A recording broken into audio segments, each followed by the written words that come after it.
I'm Lieutenant Ames. I work here at Mid-County Fire Rescue. Today I'm going to be your instructor, and we're going to be going over the Chapter 8 out of the IFSTA book for Fire 1 and 2 on ground ladders. We're only going to do a short section of it. And then we're going to do some practical skills downstairs, and then we also have a couple of tests and things that we need to do. If you guys need to use the restroom at any point, feel free to get up. They're right down the hallway. We have waters outside. If you need waters, let me know if you guys need a break. This shouldn't take too long here, and then we'll have a short break in between classroom and when we go out to throw ladders. If you have any questions during the presentation, you guys can just ask me. And then there'll be a test at the end, and then we will review all those questions after we're done. All right. So ground ladders. The first objective that we're going to talk about is safe practices while using ladders. It's very important to stay safe because if we get hurt, we can't help somebody else. So you want to make sure that you have pretty good upper body strength, but most of the lifting of ladders is going to be used with our legs. You want to make sure that you choose the correct ladder for the job that you're going to do. There's different types of ladders, and each one of them has a different purpose. So we need to pick the correct one for the job that we need. And then make sure you wear all of your gear when you're throwing ladders. So bunker gear, gloves, boots. We want to always wear a helmet. If a ladder falls, that's what's going to be protecting our head. Some ladders that we have need more than just one firefighter to carry or throw. So you want to make sure that you know the size of ladder that you're using and how many people it's going to need to move that ladder. And then don't raise a ladder within 10 feet of electrical wires. The ladder can be a conductor, and you could possibly get electrocuted if you come in contact with those wires. Secure the tip and anchor the feet during training and during emergencies. That's the only way to know that our ladder is going to stay in place if we know that it's secure. And then always grasp the beams when extending or retracting the ladder, because you want to make sure that your hands aren't going to get caught in between those fly sections. And then all of your hooks of the pawl should be seated when moving it. We don't want to accidentally hook somebody with those. Always make sure your ladder is stable before climbing and it's squared off to the building. You don't want it leaning one way or the other. That'll make climbing difficult and even unsafe. Use caution when moving the ladder sideways. You want to make sure that you're not running into anything or it topples over and hits somebody on the way down. And then always climb smoothly and rhythmically so you're not bouncing the ladder and causing that ladder to shift as you're going up or down. And then we want to make sure we're not overloading the ladder. So it's one firefighter for every 10 feet or one firefighter per section. So if you have a 2-section ladder, only 2 firefighters can be on either of those sections at a time. Does that vary at all? Is there weight limits on the stickers on the ladders or anything, or is that just the general rule that we use? This is just the general rule of thumb that we use all the time. There is a weight-bearing load for the ladders. They get tested every year, but this is just a general rule of thumb. We don't want to have more than one firefighter per section in case something happens or if we overload it because of the stress that it's under. Always use a leg lock or ladder belt when working from the ladder. So we'll go over a leg lock later, but ladder belts also work really good. You just have to move those up every time when you're climbing. We keep those on the ladder trucks. And then the leg lock is a really easy one because you don't need any extra equipment. You just use your body to hold yourself to that ladder. Relocate a position ladder only when told to do so. Those ladders are set in a specific place, and the interior crews or the roof crews know where those ladders are. So if you move it without anybody knowing and they try to exit that way, you just taken away their exit. So you want to make sure those stay in place until told to do otherwise. Is that just by an officer or also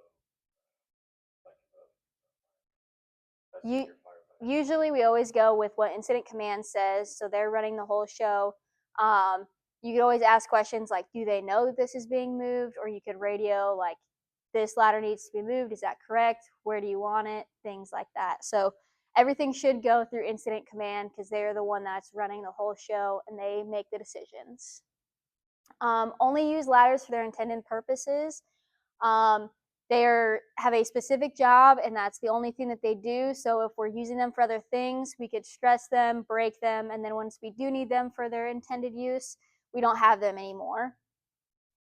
Inspect for damage and wear after each use. So once we have a fire and we've used that ladder, we bring it back, we go over it, inspect it, and make sure everything of that ladder is in working order. If not, we remove it from service.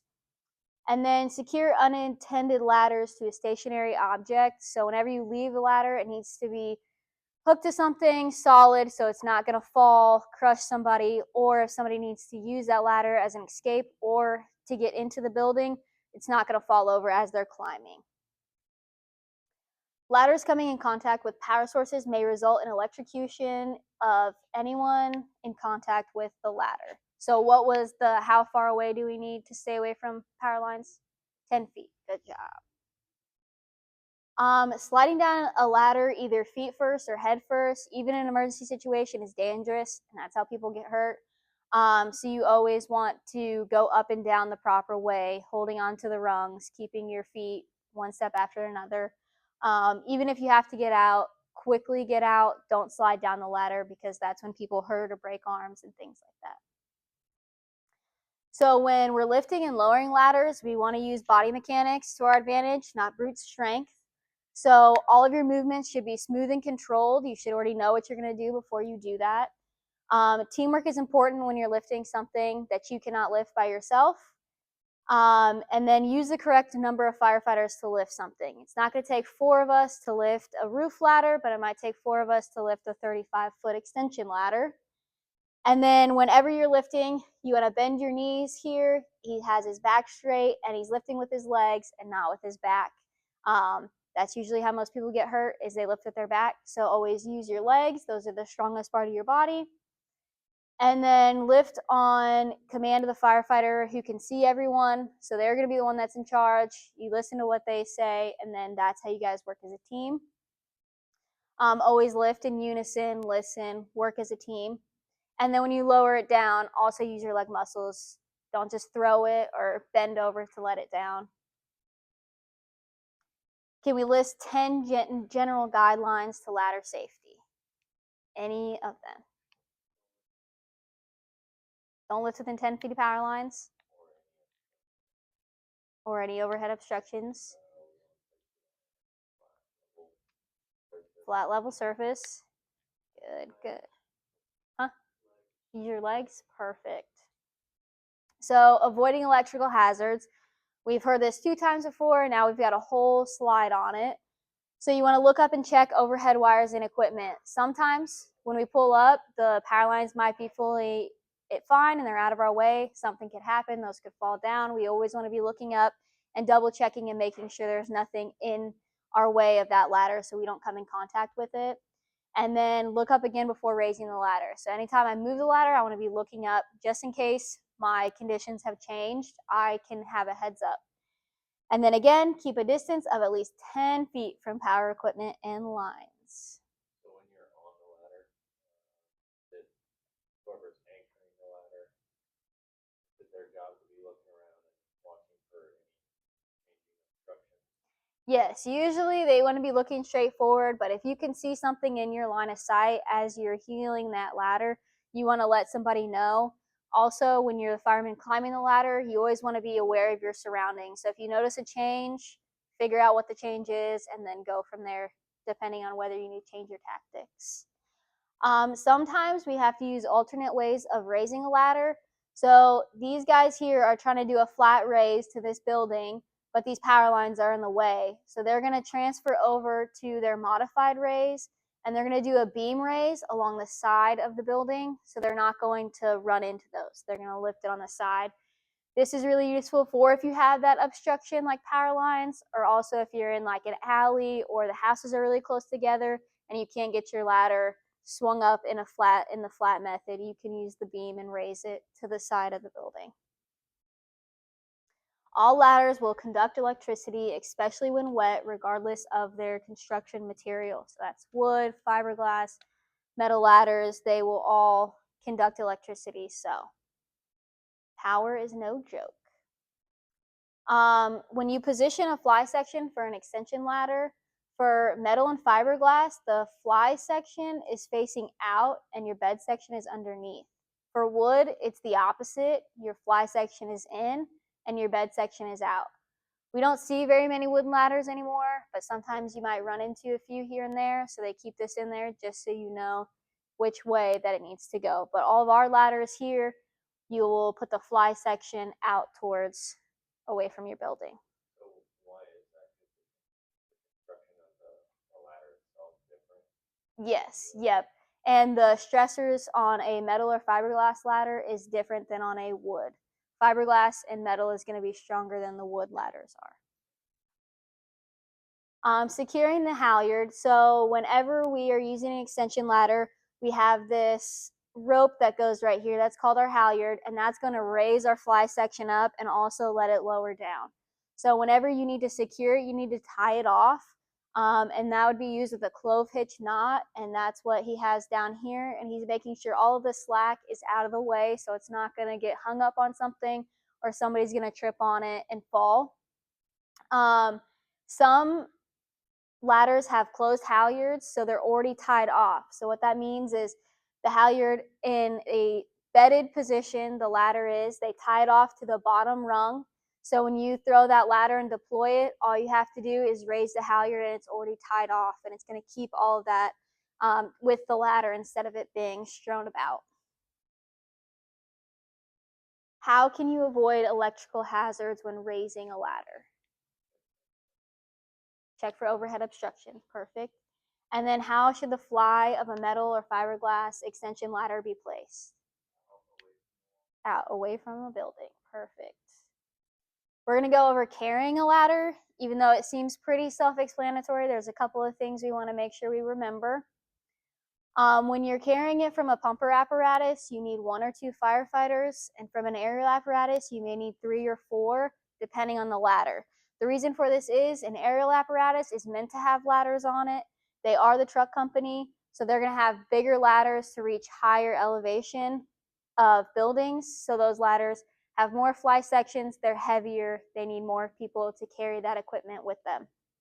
And then on a pumper, the biggest thing we could potentially have on our engines is a 35-foot. So that will need 2 people to carry, but shouldn't need more than 2 for that one. ICU supervisor usually determines ladder that they want and the ladder placement, but you should be able to choose that on your own. Sometimes somebody will tell you, go get a ladder and I need it to the 2nd story. You have to be able to decide which ladder you need and then how to get it there. And then when working on a roof and upper stories, there must be at least 2 means of escape locations for the guys that are inside. So usually we put them on opposite sides of the house. So if they're going to be on the 2nd floor, we'd want 2 ladders on opposite sides of the house. And then you need to relay that information to the interior crews so they can find those ladders if they need to escape that floor. Same with the roof. So these are ladder lengths. This is going to tell you the location that you're working from and then approximately how long of a ladder you'll need to get there. That's obviously going to depend whether you're doing ventilation, rescue, or if you need to get to the roof for a roof operation. But this kind of tells you with a 1st story, you only need a 16 to 20-foot ladder. If you go over 4 stories, you're going to need more than 50 foot. In that case, that would come into the play of us using the ladder truck to get to that story because we don't have a ladder that can reach that high. So the designated length is the total length of a single section ladder and the maximum extended length of an extension ladder. So when it's not going to go by the reach, it's going to go by how long that ladder is itself. So it's always going to be a little bit shorter because you have the part where they join in the middle. So selecting the correct ladder for the job that you're doing. So if you're working from the roof, you want it 3 to 5 rungs above that roof edge. That's going to make sure that when you climb up here and you step off into the roof, you still have something to hold on to. We would hate to just jump off and then get our footing wrong and then fall off. So those 3 to 5 rungs is to help you stabilize yourself as you're getting onto that roof.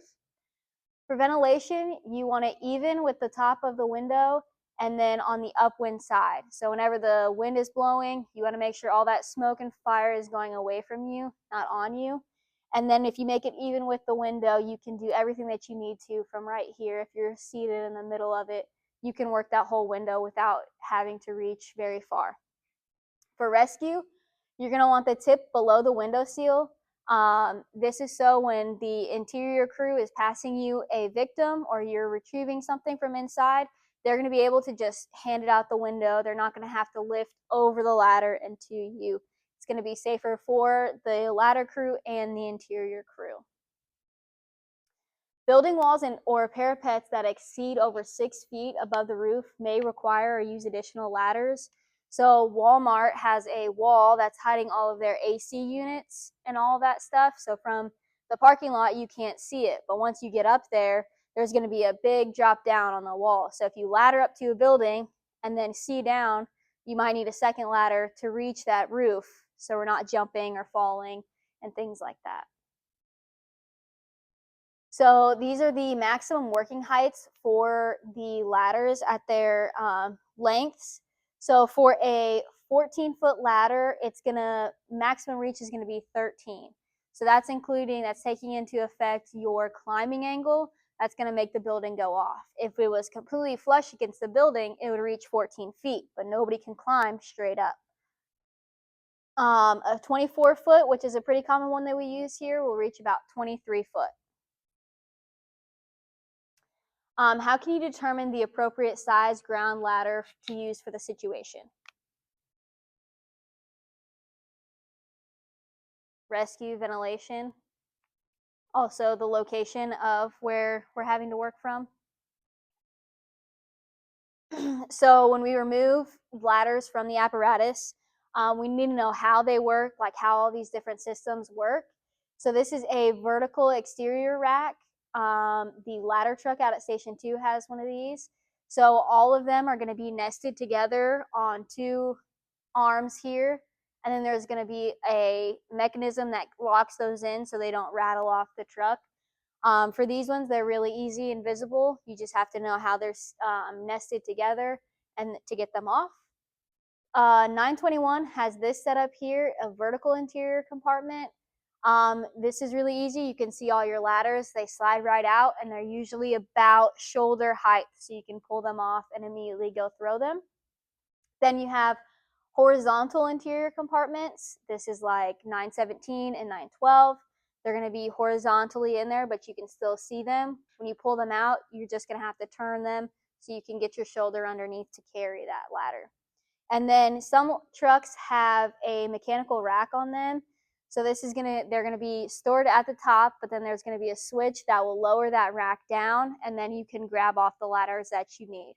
This brings it down more waist height, so you're not having to lift up or slide out. They're all gonna be within arm's reach. So you need to know the types and the lengths and where they're stored at. If somebody asks you to go get a ladder, you need to know where you're going for it, and then if your truck has that size ladder. If somebody says, hey, I need a 35 foot, and your truck doesn't have a 35 foot, then you need to find a different truck that has it, or say we don't have that available. How they're stored and nested, sometimes they're nested together, so you have to pull one out a certain way in order to get the one that's inside of it, or vice versa. So you need to know you're not ripping out all the ladders in order to get one. Order of which they're nested and stored. So if your biggest ladder is going to be tucked in all the way, but you're using that the most frequently, you need to know how to get around that. And then the method you use to secure the ladder in place. Are you being the person who's heeling that ladder the whole time? Do we need webbing that's in the ladder compartment that we can take that and tie it off to something? Or what's going to be our means to hold that in place?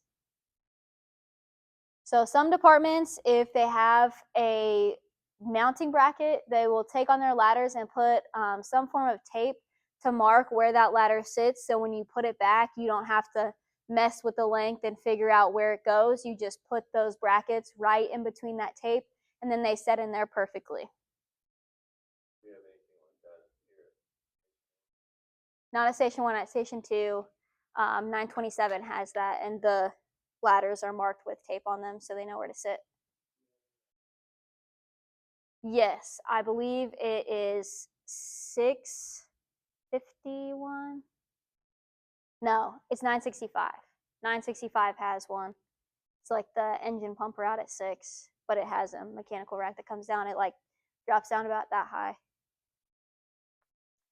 So if the ladders are mounted, you obviously need to unlatch them. You're not going to get a ladder off if it's latched in, and then lift the ladder off the bracket into the position that you need to carry it. Most everything is going to be a low shoulder carry just because we can see. If I'm holding something up high, I really lose all of my vision in my peripherals. So we want to make sure it's on our shoulder and we keep it low so we can see what's happening. For the ladders in the compartments, obviously open up the compartment, slide the ladder out to the proper carrying length, and then make sure if you're using more than one firefighter, you position yourself on the same side. So communicate even when you're pulling that ladder out, hey, we're gonna carry it from this side. So maybe you step around this way so we're not tripping over each other. So that's the only reason that you carry on both sides, just to make sure that Mm-hmm. kind of in tune with each other. Yes, yeah, it's a lot easier if you're looking at the person in front of you than weaving back and forth. And then when you set the ladder down, if he pushes it this way, but you push it this way, then you're not getting anywhere. If you're on the same side, you're always going to push it away from you to lay it down. How are ground ladders mounted on an apparatus? What are some ways? Horizontal. Interior horizontal, perfect. And then this one is just saying for our jurisdiction, how are they mounted? But we already went over that. All four of those mounting ways we have here. You just have to know which truck that it is on and how to get those off. So some safety considerations when carrying ladders: avoid obstructions. We don't want to be running into bushes or trees or stuff in the yard. We want to make sure we have a clear path to get to where we're going. Maintain situational awareness of other firefighters. So if I'm walking, I don't want to be not paying attention to anybody else. I want to be focused on what's happening. If I go to turn real sharp and Willie's standing behind me and he's bent over and then I smack him in the head with the ladder because I wasn't paying attention, that's going to injure him and then we're going to be down a firefighter. So you want to make sure that you're paying attention to not only in front of you, but also glancing back every now and then to make sure you're not going to hit anybody when you turn. Lift with your legs rather than your back. We've all known that everything we lift with our legs, so we don't hurt our backs. And then look ahead and scan for obstructions, people, and trip hazards. So, like I said, know the path that you're going to take and make sure there's nothing in that path that's going to trip you up. And if something has come into that path, if the hose is there, make sure you're extra cautious when you go over that so you're not going to trip and fall with that ladder. So you want to use the appropriate number of personnel, like we've been talking about for the ladder. So he's carrying a roof ladder here. He only needs to carry that by himself. He doesn't need a second person. This is a 24-foot extension ladder. So there's two of them are carrying that. They're on the same side. They've got the ladder below their eyesight so they can see what's going on and it's not obstructing their view. They're also the same height. So sometimes the height comes into play. If you've got a really tall person and a really short person, maybe the short person should be in front. So the ladder is going to go down instead of the other way around so we can all see what's going on. And then these guys are using 3 firefighters. So they have one at the back, one at the front, and then one guy here in the middle on the other side stabilizing that for them. Sometimes if the ladder is too heavy, you need 4 personnel, and they're just doing a 4-point carry on that ladder to get it to where they need to go. So if there's more than 2 people, you can't do the lower shoulder carry. If there's more than 2 people? Yeah. Or is that just their preferred way? Or can you do the You could do the low shoulder carry, but it's going to be easier and take the strain off of the 2 people who have that if you're carrying it in a flat manner like that, because it's still a low shoulder carry. You're just having it horizontally instead of vertically. Work and communicate as a team. Identify a team leader. That's the person who can see everything and who knows what's going on. They're the one that's going to say forward, turn, backwards, things like that, and let you know, hey, do you see that up there? Or we've got something over here that's going to be in our way. So we need to always be communicating with each other because I can't read somebody else's mind and they can't read mine. So we have to use our words and communicate. Always carry the roof ladders with the hooks closed. So I'll show you guys later the mechanism to open and close those. But we store the roof ladders with them closed, and you keep them that way until you are getting ready to deploy that onto the roof. Those hooks have sharp ends on them, and you don't want to hook somebody in the back or the face, or even get hung up on a tree or a bush as you're trying to get to your destination. And then carry ladders with the butt end first. So you always want to have the butt end facing kind of towards the ground at an angle, and always carry that first. So when you get to the house, you're not having to do a turnaround to try to get that ladder into place. You're already looking at where you're going to set that butt end. When performing a one firefighter carry the forward end of the ladder below eye level. Carrying the forward end at eye level impedes the carrier's balance and visibility, and it increases the risk for the butt spurs striking someone else in the head. So we always want those lower so we know that I can see you and I'm not going to hit you in the head. If I do run into you, it may hit your leg or something, but it's not going to hit you in the head. And then when you are carrying it, you want to make sure that you can see the whole way in your peripherals. You don't want that ladder blocking it, because it could take 1 second for somebody to be in that blind spot, and then you've hit them with the ladder before you know it. What safety guidelines should be followed when carrying ground ladders? Enough personnel? Awareness? Good. So we're going to go over the proper procedure for placing ground ladders. So observe and communicate.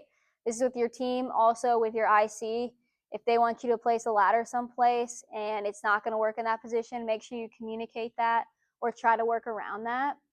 You want to make sure that there's no overhead electrical wires with obstructions that are going to be in your way with that ladder. You also want to check the ground conditions. Is it really muddy? Is it dry? Are you on gravel? Are you on concrete, grass? All of those factors are going to play into how you throw the ladder, and then how you also secure that ladder. You want to look for the building structural integrity. We don't want to be laddering a part of the building that's going to cave in and fall. We want to make sure that it's a strong structure that we're putting this ladder on. Wind direction and speed is a really big deal, especially when we are going into windows for ventilation. You want to make sure that you're always on the upwind side. And then depending on how fast that wind speed is, we can only go up so high before we start getting off balance when we're climbing that ladder. And then the appropriateness for the chosen ladder. If I want to get to the second story of a building, a roof ladder isn't going to get me there. So I need to know which ones I'm picking before I go to my job. And then some structural features of the building. Do we have any of those parapets that we need to get over? Is there something weird and wonky going on in a corner of the house that we need to figure out how to get around? Just always be paying attention to those things. Or if the window seals are a little bit different, or if we're laddering up to a balcony or something like that, you just want to pay attention to where you're at and how you are going to get that ladder in that place. So we can only go so high before Mm-hmm. So is it we're gonna avoid putting the ladder up that high in general, or is it a matter of like placing the ladder where we tie it off? We might just reposition the ladder and figure that out. We don't want the wind, if we leave that ladder and it didn't get secured or didn't get secured properly, the wind to come in and catch it and fall over, or for somebody to be climbing it and then we get a gust of wind and your ladder starts to shift on you. So you just want to pay attention to all those things. And it may just be we have the ladder on the opposite side or on a different side of the building to where the wind isn't affecting that position. Position the ladder properly for the intended use. Like I said, ventilation, if you're working off of a roof, or if you have a rescue situation, it's going to be one of those three things that you're doing. So always know what your job is, and then position the ladder properly for that. And then place the butt the proper distance from the building for easy and safe climbing. So we're going to go over climbing angle and how to easily figure that out a little bit later on in the presentation. So for ventilation, you want to be on the upwind side of the window. Tip even with the top of the window so you have enough working room in between the bottom of the window and the top of the window. And then use when firefighters need to climb in and out of a narrow window or direct hose streams into it. So if we're having to go in and out this window, we still want it to be in a ventilation stance. And then if we're spraying water, we also want it to be at a ventilation stance so we can do a leg lock and have our hose with us and be spraying water in easily without having to reach or lean across the way. For rescue, you're going to have the tip slightly below the window sill. Why are we going to have it slightly below the window sill? Yeah, so they can just hand our victim out to us so we don't have to be lifting over anything like that. Wedge the tip under the sill for stability. So if you can get the tip of the ladder wedged underneath it, that's going to kind of hold it a little bit more in place and you won't be sliding if it goes to slide. And then extend the ladder 2 to 3 rungs above the sill if there is room to permit the tip to project into the window to allow the rescuers inside to get entry. So if you have a big enough window and you can go a couple of rungs to let those guys get in a little bit easier, then you can go, but only if you have room. Most windows aren't going to be big enough to where we will have room for that. Place ladders near at least 2 points on different sides of the building. So if we have one on the A side, we want one on the C side. Avoid placing over openings where there might be exposed to heat and direct flame. If a ladder gets exposed to heat or direct flame, we have to take it out and we have to test it. So if we can avoid that, that's obviously going to be the best. Also, if somebody is having to escape but they're over a hole of fire, that's not going to be very comfortable for them when they're trying to come out. Take advantages of strong points in the building's construction. So building construction will come into play with ladders so you can find the most stable parts of that building. And then raise ladder directly in front of the window when it's used to support a smoke injector. So if you have a smoke injector, it needs to be right centered with the window so you can put that smoke injector up there. And then avoid placing ladders anywhere they may contact overhead obstructions. Don't place it on uneven terrain. If it's uneven, the ladder might sink into a hole or the mud, or if you're on gravel, it might be loose and it will shift. We don't want the ladder to move at all when we're climbing it. We want it to be in a stable position. Don't put any ladders in front of passive travel. So if we've got firefighters that have been doing laps on this one path, we don't want to put a ladder there because if they come around the corner not knowing that that ladder's been placed, they could run into it and knock some firefighters off or just knock the ladder out completely. So if we're seeing a path, we don't want to block that path if at all possible. Don't place on top of sidewalk, elevator, trap doors, or dead lights. Just in case somebody needs to come out or those could fall down. We don't want that ladder on top of that exit there. And then don't place against unstable surfaces. So if it looks like it's going to fall, don't put a ladder on it. So this is going to talk about our climbing angle. So the climbing angle is the distance of the ladder butt from the building establishes the angle between the ladder and the ground. So the distance between where the end of my ladder is and where the building is going to establish that climbing angle. If the ladder is too close, stability is reduced. If the ladder is too far, its load carrying capacity is reduced and it has more tendency to slip. So there's a sweet spot that we like to get it in, and that's going to be 75 degrees down at the ground and the butt of our ladder. And then to determine the proper distance of the butt from the building, divide the working length of the ladder by 4, or we can use this handy little thing that we have here.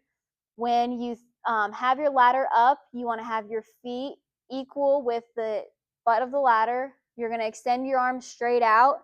And you want to have a 90 degree at your armpit here. And once you have that 90 degree here, you're going to have an approximate 75 degree angle at the bottom of that ladder. That was the ladder, no matter how tall, like the degree. Yep. It's going to be the same. As long as you do that, it'll be fine. During a fire situation, a lot of us can't do quick math, trying to think of, okay, 24 divided by 4, and it needs to be this many feet. This is an easy, foolproof way. You can set the ladder. You already have your hands on it to climb it. You can check your angle before going up. And then all of our ladders, that's what this little sticker is over here, is going to have this sticker, and it will literally give you step-by-step instructions on how to get that climbing angle. Also stickers for, like you're saying, if we place our ladder so they get exposed to it too much heat. Mm-hmm. There are also stickers for that.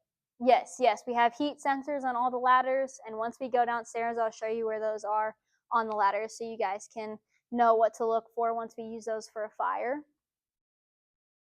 What factors affect ground ladder placement? Terrain, passive travel, good, awesome. What locations in your jurisdiction may present unique challenges to firefighters when raising ladders? Lake houses, good, because they're on steep hills. Also, houses that their landscaping is all rocks instead of grass. A lot of people take out all their grass and they put in rocks. That makes it a challenge for us. Um, yeah, good job. Describe ways to secure ground ladders. So this is going to go all the ways to make sure that that ladder is secure before we leave it unattended. So you want to make sure you lock extension ladder locks before placing the ladder against the structure. So when we're raising that extension ladder, we want to make sure that it's locked on before we lean it against the house. We don't want to be raising it or having it halfway before it touches that structure. Tie the halyard of the extension ladder so you make sure that it's never going to be in your way and it's always in the center there.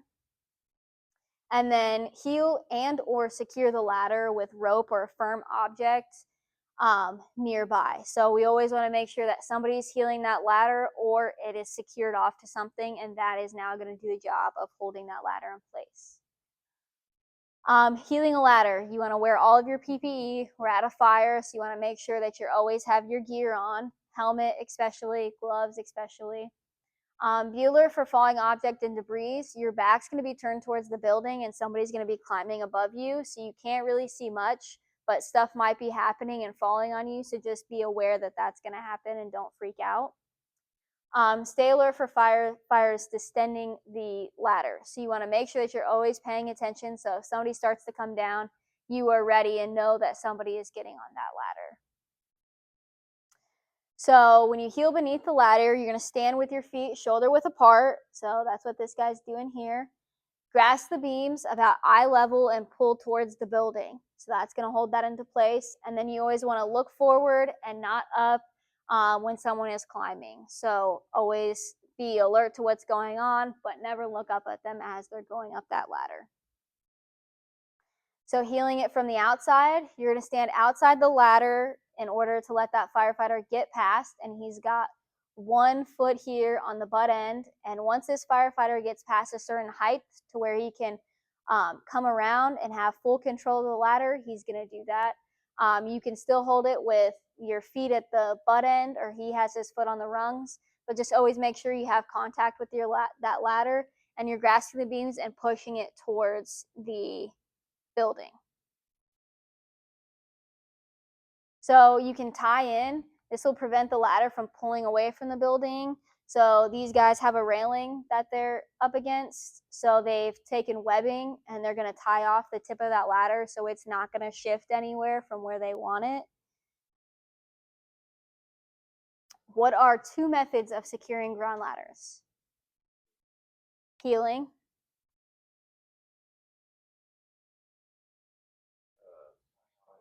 Tying it off. Perfect. We're going to go over raising and lowering an extension ladder. So raising methods depend on the ladder type and size, the number of personnel available, and weather and topography. So it's not necessary to lay a ladder flat on the ground prior to raising. If you're walking with it and you don't have time, you can immediately go from holding it to raising it. You don't have to go over, set it down, look it over, and get your bearings again to go ahead and throw that ladder. Only the butt end needs to be on the ground to throw a ladder. So as long as you have those butt spurs into the ground, you can throw that ladder immediately once you get to your destination. The transition should be done smooth in a continuous motion. So when you start to go, momentum is going to be your biggest help. So once you start to go, don't back out of it. Keep going 100%, and then the momentum is going to take the ladder up. So this is a 1 firefighter raise for a single ladder. He's got it on a high shoulder carry here, and when he's walked up to the building, he's already placed one of those butt spurs into the ground. So he doesn't have to go and lay it down and reposition. He can start throwing that ladder before he even gets to that position. And then once your butt spur hits the ground, you're going to let your body slide down the ladder and it's going to push it up against that building. And then this guy's throwing a single firefighter carry with an extension ladder. He's using the building to heal the ladder as he throws it up, instead of somebody being there to hold it. But again, he didn't take it to the ground and then set it up. He immediately just went to throwing that ladder. So for 2 firefighter raises, you're going to want to use this for 24-foot and above. Some people can throw a 24-foot extension ladder by themselves. Some people cannot. So it will just depend on who you have working with you and then what size of ladder you need to get up. So these guys are doing a flat raise. So they have this ladder that's going to go flat against the building. That's how I think of it. If I set that ladder completely up next to that building, it's going to be flat and flush. So they're doing a flat raise here. One firefighter is going to be healing it. So he has his boots on the butt end and he's going to hold that ladder in place while firefighter number 1 raises it. You can either raise it by going hand over hand on the rungs, or you can slide your hands up the rungs to keep it. As long as you keep pressure against it and are going in an upward motion, that's going to get you to where you need to be. For a beam raise, what they're doing is they're raising it from one beam. So they're going to have to raise this up until it's vertical, and then they're going to have to flip it to where it'll be where they're climbing into that specific spot. So again, the one firefighter lifts it, so he's pushing and letting this ladder slide against his body till he gets it up. And this guy is healing it on that butt spur there. Yes, we can practice either one that you want. Once you get signed off on everything, you just go with the one that's the most comfortable for you. Sometimes it seems like the flat raise is a little bit easier. It's more stable because you have both butt spurs into the ground, so it's a little bit stable. For the beam raise, you only have one, so if the ladder goes to pivot, sometimes it's a little bit wobbly. So we will practice both today, but once you guys get a feel for it and get signed off, whichever one is most comfortable for you and your partner. So ladders that are 35 foot or longer typically require at least 3 firefighters. Again, they're bigger, they're heavier, so it's going to take more people to get this ladder to be straight up and down than it would for a 24-foot or roof ladder. 4-foot firefighter raise is used for larger, heavier extension ladders. These are usually going to come off over your ladder trucks. A flat raise is normally used. Again, when you do a beam raise, it gets very off balance. The heavier it is, the more awkward it's going to be. So if we can control that at all possible, we're going to do that. And then procedure is similar to a 3 firefighter raise, except the placement of personnel. You may need 2 people healing the ladder and 2 people raising it, instead of just 1 person healing it and 2 people raising it. So when we pivot a raised ladder, this is when we need to move it to a different location. We're within a few feet of where we need to be. Or the fly is positioned facing the building instead of out. You may have to pivot it one time. And then pivot before extension. So before you raise that ladder up and extend it, you want to make sure you pivot it into place. You don't want to have an extra 6 foot before you start to pivot that ladder. And then you want to pivot on the beam closest to the structure. So always go with the one that's closest there. That's what you're going to pivot on. You don't want to pivot away from the building. When you're shifting a raised ladder, you want it limited to short distances. I don't want to be carrying it all the way across the yard while it's elevated. One firefighter can safely shift a single ladder that is 20 feet or shorter. So if it's shorter than 20 foot, they can position that. So with a 24-foot ladder, can one firefighter pivot that or no?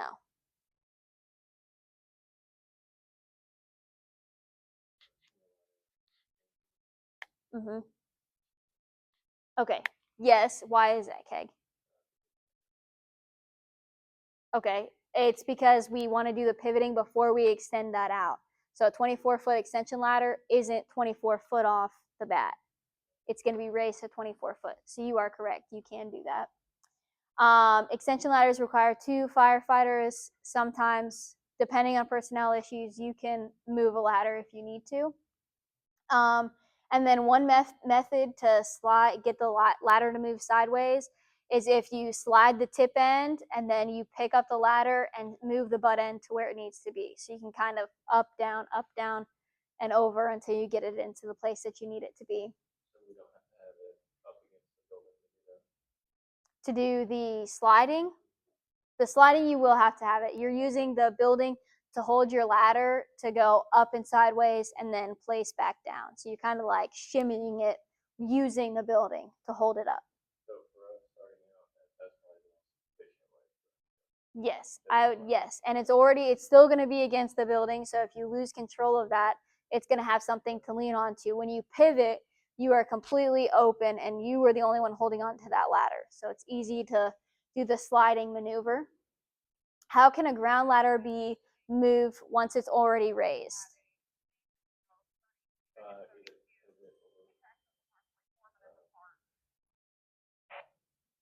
Yes, perfect. Do you guys hear what that call is?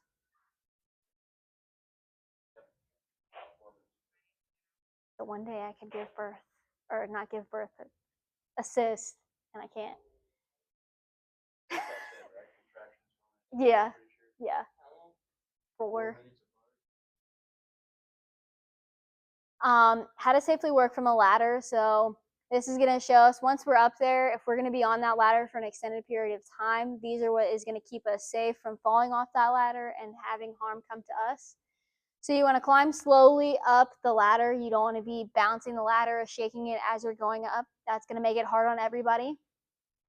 And then ascend, so there is the least amount of possible sway when you're going up. So don't like take big, heavy, clumpy steps. You want to be light, smooth.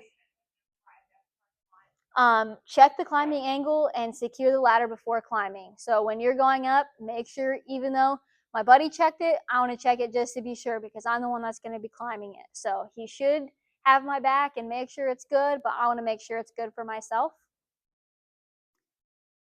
I was the single firefighter area with extension ladder. Uh-huh. When they themselves are growing up. Mm-hmm.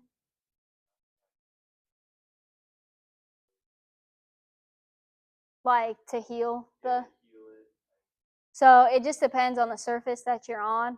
Sometimes when you are doing a single carry and you go to throw it, like if you're on grass, you just take the beam that's closest, that butt spur, and you just drive that into the ground and then you use momentum to get it to go up. But sometimes if you're on concrete, you have to use that 90-degree where the building meets the concrete to hold the ladder, because if you have it on the concrete and you're trying to slide it up like you would on grass, it's just going to skid across the concrete. So you have to have something to hold it there. And if you're by yourself, you have to use that building if the terrain isn't working for it. I'll show you once we go outside later. When you're climbing the ladder, keep your eyes forward, glancing at the tip of the ladder occasionally. You want to see where you're going, but you don't want to focus on that. You want to kind of keep yourself squared up with the ladder. Place the hands on the rungs when not carrying equipment. So always have your hands on the rungs, even though it's faster to just hold onto the beams. Grab the rungs because your hands are going to make you stay onto that ladder. And then coordinate your foot movements. So you want to make sure that you're not having to double step every time. You should be able to smoothly just grab and climb. Place your feet near the beams with the halyard tied in the middle. So you don't want to get your boots hung up in that. So if you always have them to the beam, you'll never hit that because the halyard's in the middle. And then climb using your leg muscles, not your arm muscles. What steps can be taken to climb the ground ladder?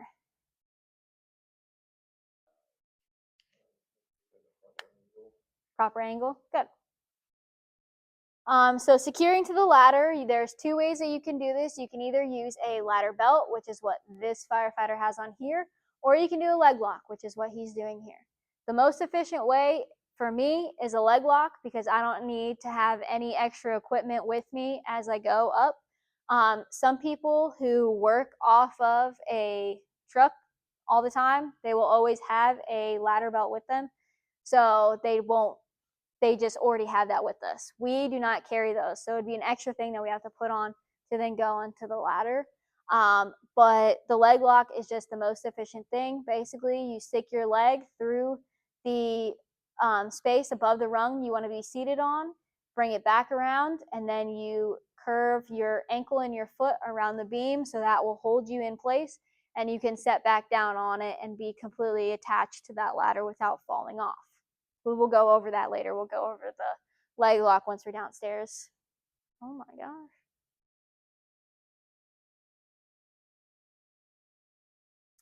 Use a leg lock only when working from the ground ladder. Never use a leg lock on an aerial extension ladder. Extending or retracting the ladder could result in serious injury. So a ladder truck has a ladder belt for a reason. So we're not doing a leg lock. So only use that when we're on a ladder that's not going to be moving at all. So if we have to climb the ladder truck ladder, we're not going to use a leg lock. We're going to get a ladder belt and hook onto that. So we only use this for ground ladders. When you carry up a tool, it's going to disrupt the way that you climb because you've got stuff in your hands. So if you're carrying a saw up, if you're carrying an axe up, you're going to be down one arm. So you have to work around that. It's best if you can hold the tool on the beam and then slide your hand up when you're holding it. Everybody has I have big enough hands that I can have an axe in between my hand and the beam and slide it up and still hold on. Hoist rather than carrying when at all possible. If I can hoist the chainsaw up, I'm going to do that. Or hoist the axes up and things like that. It's always the safer option. So now we're going to talk about victim removal. So assisting a conscious patient, we're in what mode now if we're assisting a victim? Rescue mode, perfect.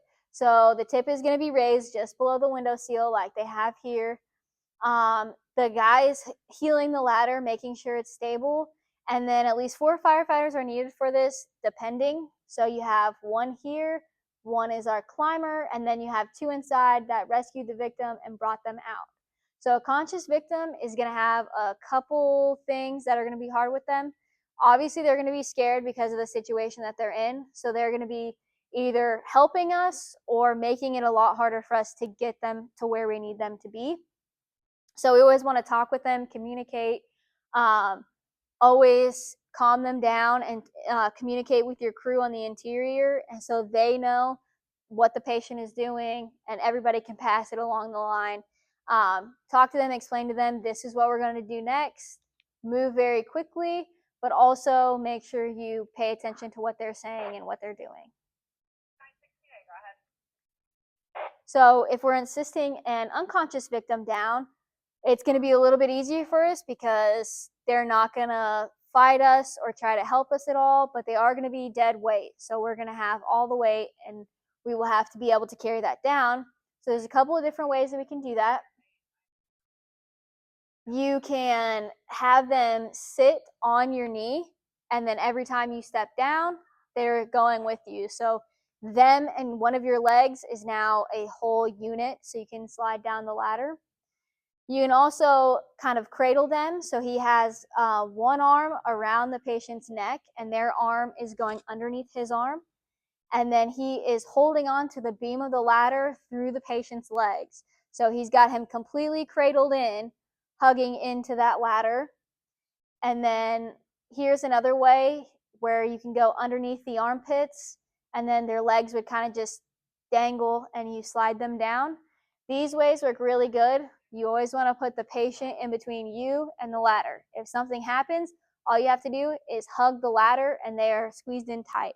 If they start to slip a certain way or you start to go down faster than you want, you just squeeze the ladder and it will stop that patient from falling. So the conscious patient needs to be faced away from us. The conscious patient faced away from us or unconscious?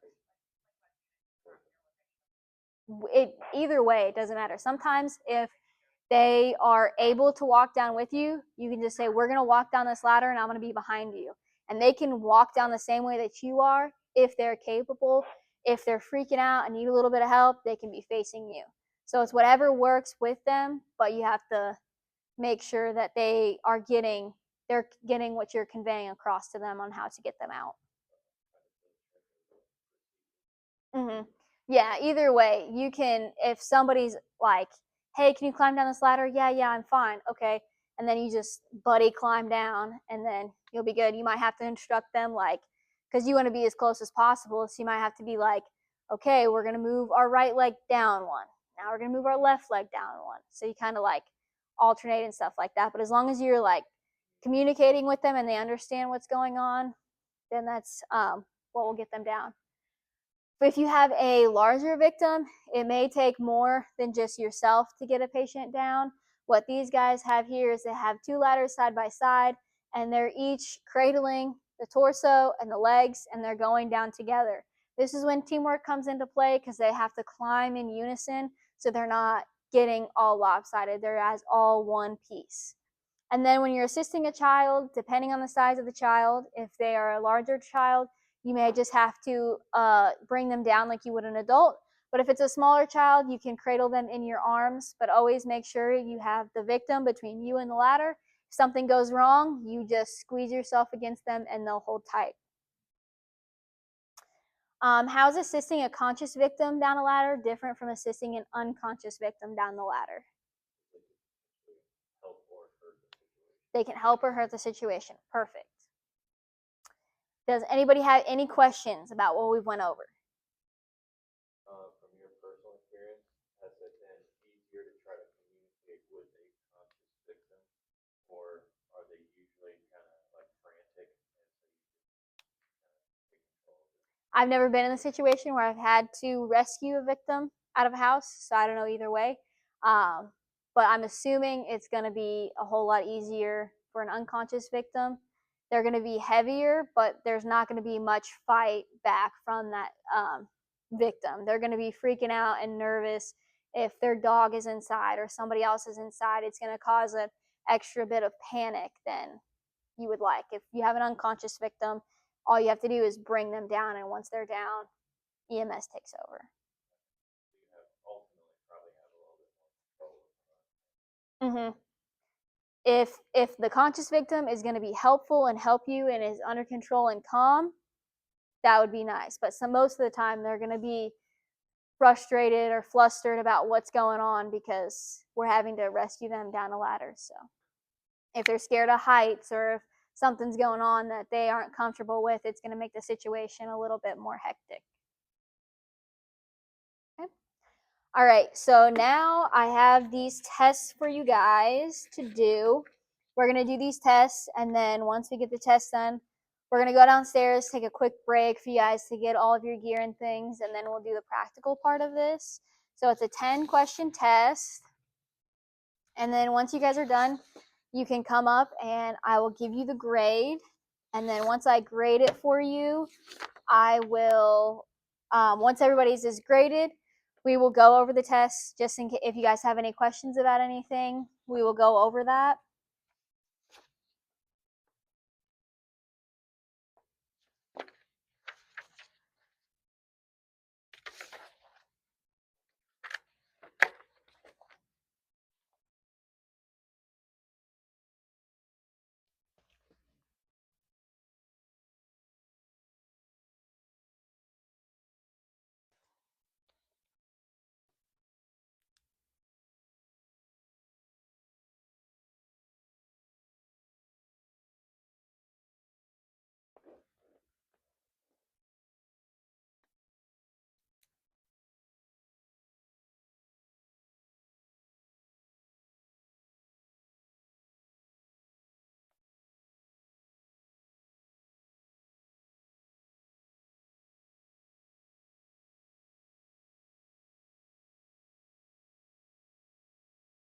Is it raining outside? No.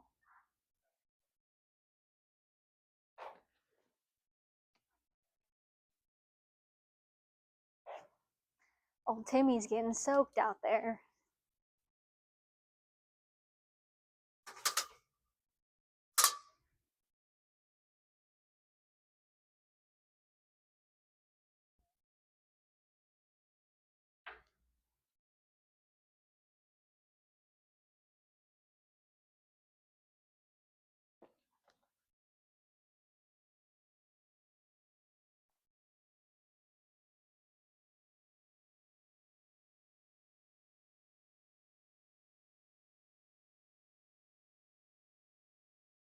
It's supposed to rain for like the next hour.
It's the 6th, August 6th.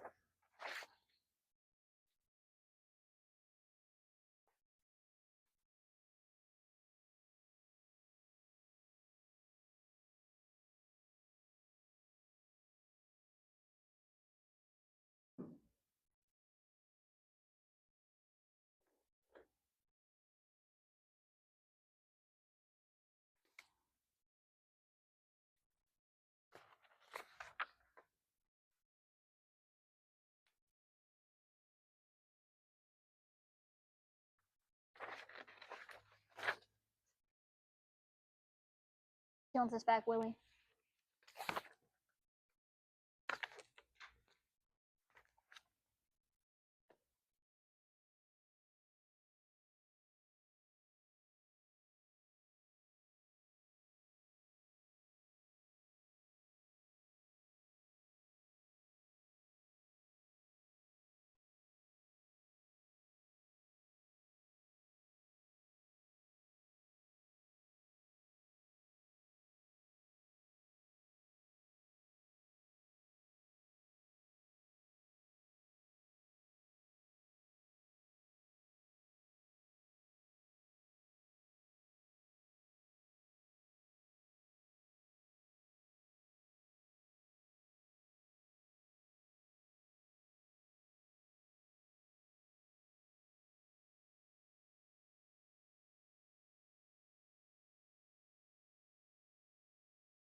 Are you done, Ben?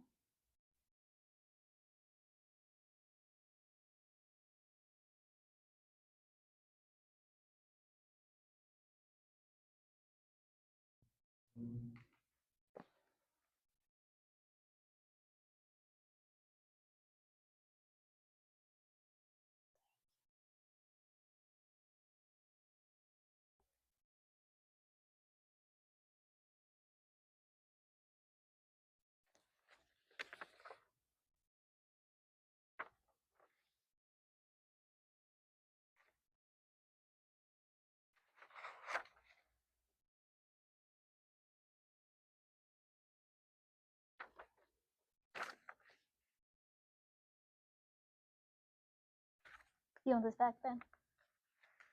Okay. Did you get stuck?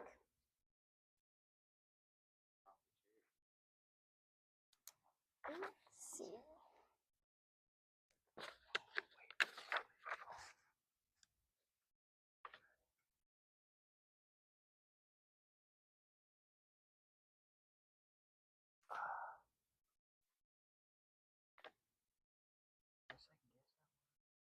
You got that one right.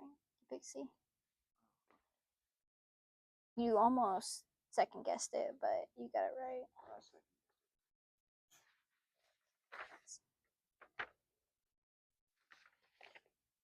You want this back? Okay. Yeah. Let's see here, Keg.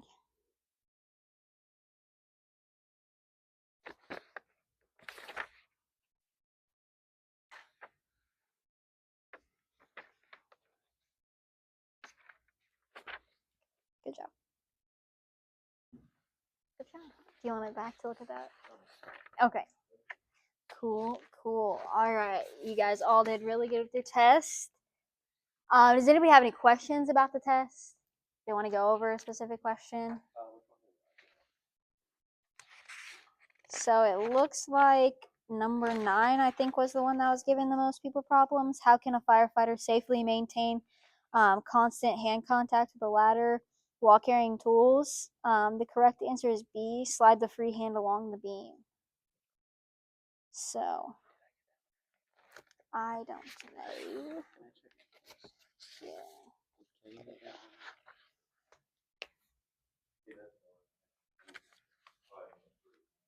Yeah. Yeah, well, how would you slide a free hand along that? I don't know. Let me read the question. I don't know. Okay.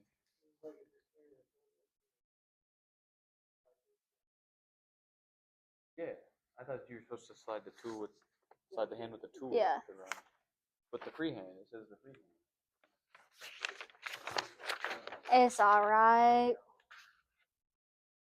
All right. So now we're going to go downstairs and we're going to go over the skills. We're going to do a 2 firefighter carry and raise of a 24-foot extension ladder. And then we're also going to get a victim down from a window seal. We don't have a window seal to use, so we have it set up to where we can get our victim down. We'll see how hard it's raining and then go from there. But we're just going to have to power through. So, gear may get a little wet. Keep your helmet on and you'll be fine. All right. Head downstairs.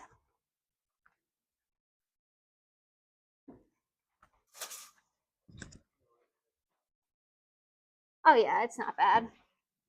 We got it.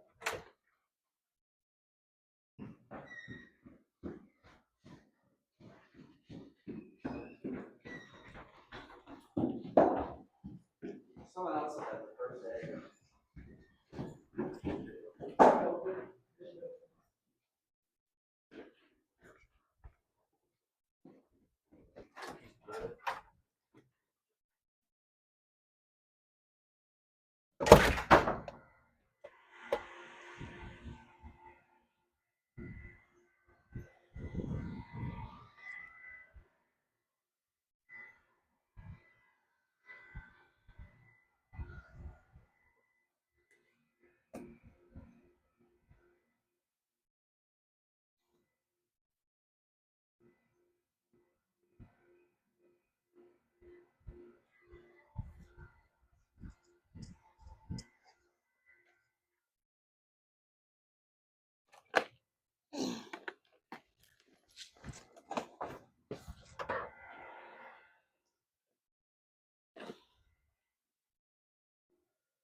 while we're waiting on these guys, we're gonna do our training prop here. We've got a 24-foot extension ladder that's we're gonna use to carry and raise. We also don't have a prop to where we can use a window and a window seal and ladder it. So we're gonna ladder the side of the building here. We also have a belay system hooked up to our rescue Timmy doll. We're gonna raise him up to the top of his highest peak there, and then somebody will hold on to him the whole way down as the firefighter ascends with him till he gets placed on the ground.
Where's the other two? I don't know. Okay.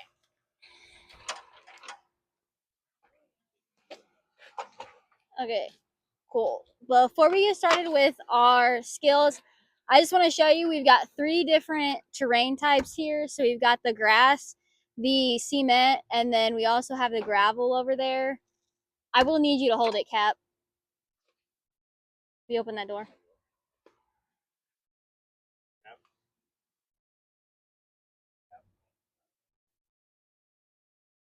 At some point. So when you're going up to a house, we have 3 different terrains right now. Yes. Yes. To hold the camera so you can follow me. Okay. You're good. Yeah. I know where the camera is so we can get in it.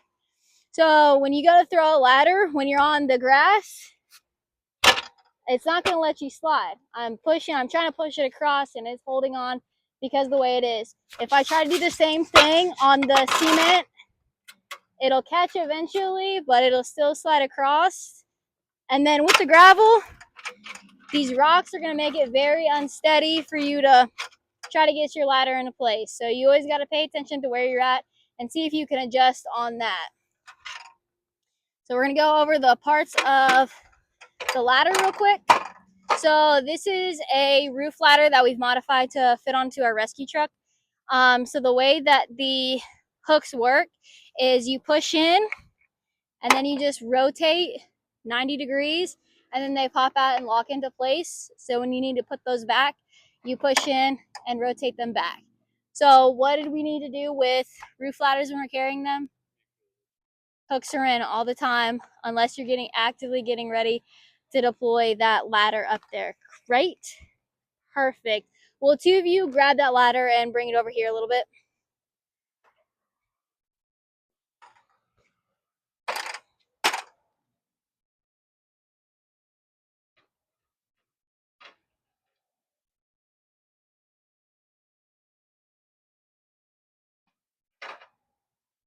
Perfect. All right, right there is good. You guys can drop it down. And I'm just gonna hold it up for a second so you guys are good. So which section is our bed section and which section is our fly section? Bed and fly. Bed and fly, good. How do you know that this is the fly section? Sits in the bed. It sits in the bed. Good job. So when we ladder this, where is the fly section going to be pointing? Towards the building or away? Away from the building. Correct. So this is our halyard. On this ladder specifically, it's a closed halyard. So you're not going to have to worry about tying that off because it's already tied off. One thing I want to go over when you are raising the halyard, make sure you're not taking the rope and twisting it around your hand to get a better grip. You need to make sure that the rope stays through your hand. That ladder goes, your hand's going to go with it if it's tied up. So you want to make sure to hold on to it and don't wrap your hand around it when you lift it. And then also always hold on the beams here so we're keeping our fingers out of the way. When this goes to sliding down, if your partner lets it down really fast and your fingers are in between, your fingers will get caught and it's going to hurt really bad. So down here is our locking. So this is how it's going to lock when we extend it. It's going to catch on these hooks here and they press in. So when the ladder is going up and it has pressure from above, it's going to slow down and then it's going to come back out and lock on. So you want to look out for this part too when you're raising and lowering it. Don't let your fingers get in there. And then what end of the ladder are you standing at right now? From just looking at it, what end is it? The butt end. So this would be our tip end. Good job. On the butt end of the ladder, these little pieces that hang out here, these are called the butt spurs. So those are going to help you grip into the ground when you're throwing this like by yourself or even when you're throwing it with a second person. It's going to help you get into the ground. So I'm going to have you two pick it up and carry it. Just like pick it up and hold it like you're carrying it. Low shoulder carry, please. Thank you.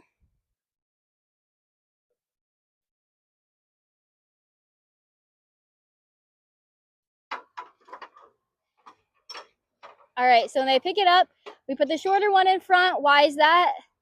So it's not in his way. Yep, so he could see what's going on and Ked could see.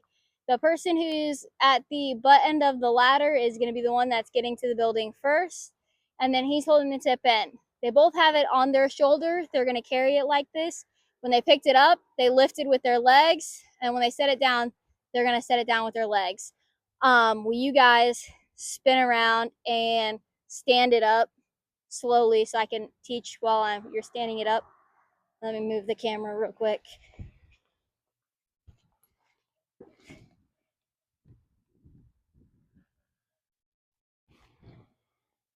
Yeah, do it right next to the where we're gonna throw it for to rescue the victim. Yeah, it's where you ladder it right there. Sorry. So when they find the place, why are they doing it this way? because we got a car too close, right? So they aren't able to swing it up. So they're gonna go that alternate route to lift it up. So they raised it up. One of them is going to hold the ladder steady. So you guys are on opposite sides. Or you're gonna hoist, right? Okay, so they're gonna hold it up. Keg's using his toe right here to hold the ladder while he's holding the beams. Willie raised it, pulling the halyard up, making sure he wasn't wrapping his hands around that. Once it gets in, he's gonna tie up any loose halyard rope that he has, and he used the clove hitch to tie it up. So now Willie's gonna heel the ladder for me, or Keg, either way. Hold it, no, I want to. So I'm gonna show you a leg lock so you guys know how to do it once you get up there, but I'm gonna do it shorter down here so you guys can see.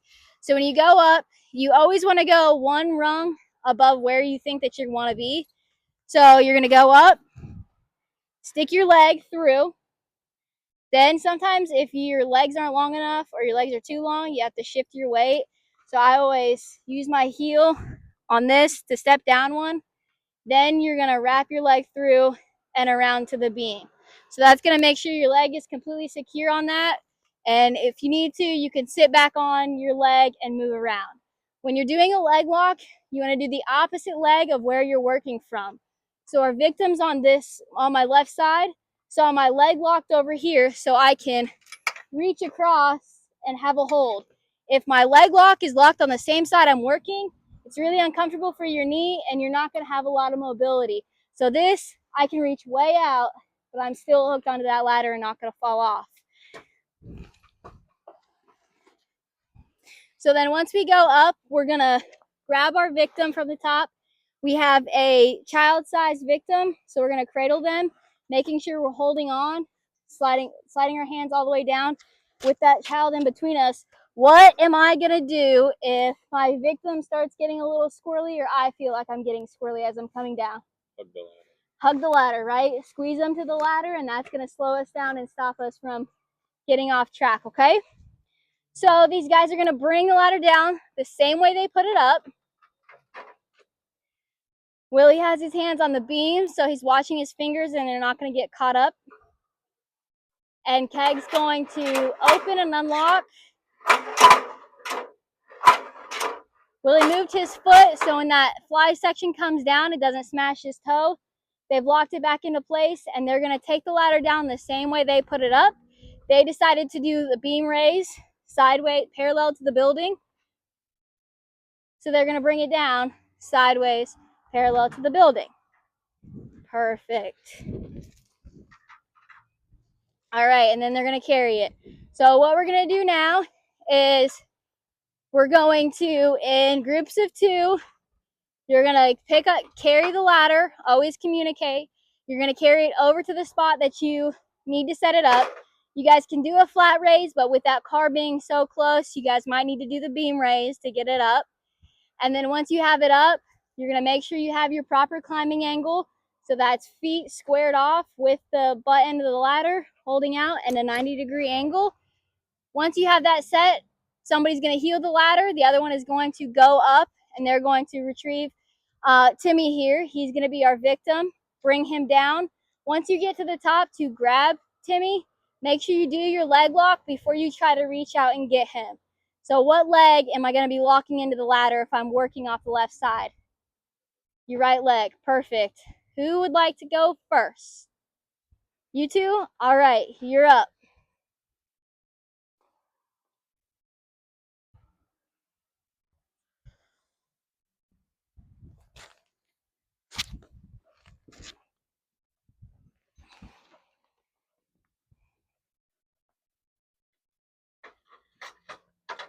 All right, who's gonna be the team leader? Ben's the team leader?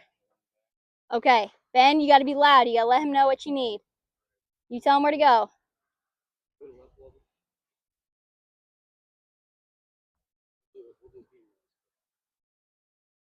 Okay, you're gonna do beam raise, good.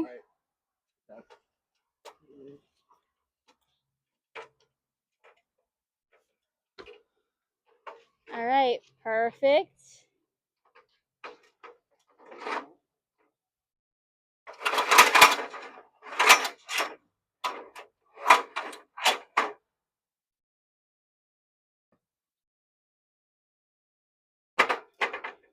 Okay, check your climbing angle.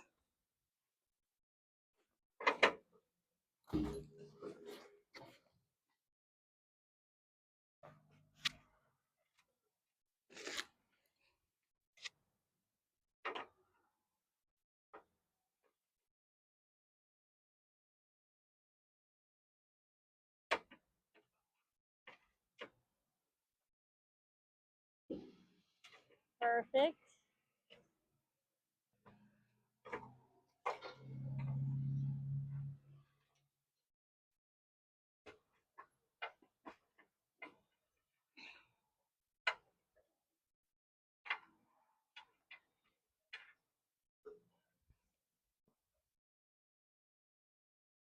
Sit them down.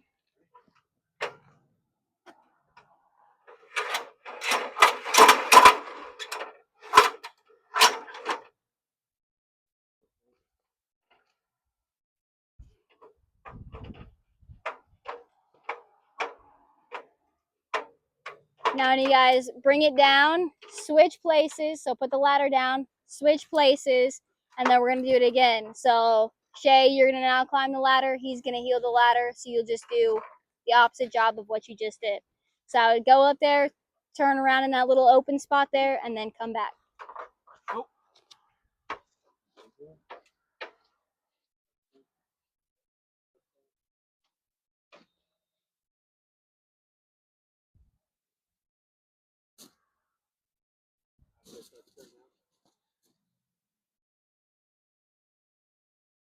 And what are we looking for when we're coming up to where we're gonna ladder? Overhead obstructions, power lines. Good job.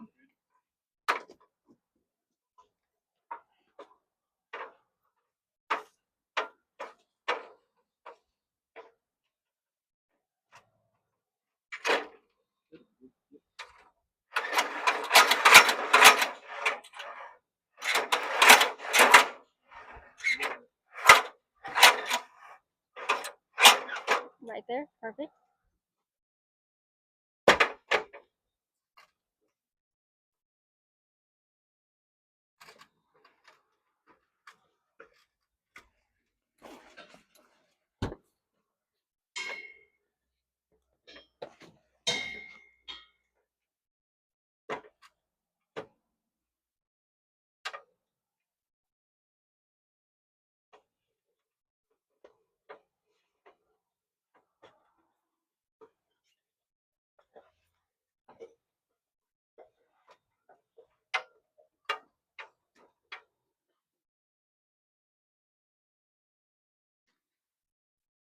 Perfect.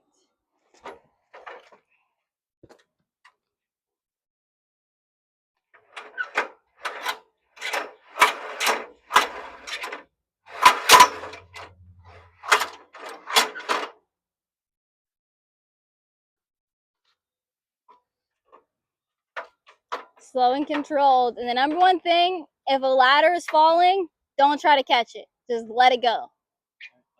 Don't stick your arm out or anything like that so it gets stuck. Just set it, like go down a little bit, set it down, and then we'll have the next two go. Who's going next? Clay. Who wants to go with Clay? Kagan. All right.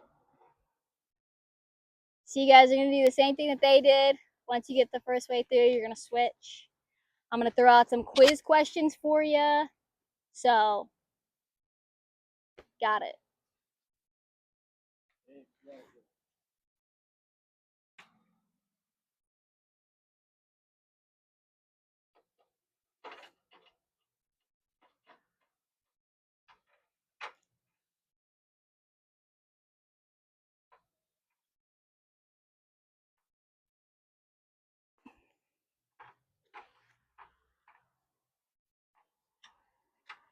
Who's the leader? Who's communicating?